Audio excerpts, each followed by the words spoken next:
Shehzad, hello, তুমি কি করছো? এটা কি মিস?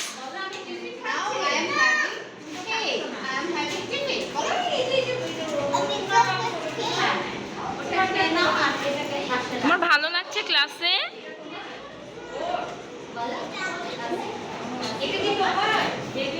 আমি তো নিজে অবাক হয়ে গেছি। হ্যাঁ, করবে আয়াজনে তো কান্নাকাটি করছিল। আয়াজনে তো কান্নাকাটি করছিল। তাহলে দেখা যাবে কি ওর সামনেও না নেক্সট ডেতে এসে একটু বসে থাকে অ্যাটলিস্ট একটা দুইটা তিনটা দিন তারপর সে হাই মামুনি ক্লাসে বসবে, ঠিক আছে? শেজাদ, হাই বলো। মামুনিকে নিয়ে ক্লাসে আসবে, ওকে? আমি পড়াশোনা করাবো না, সামনে আমরা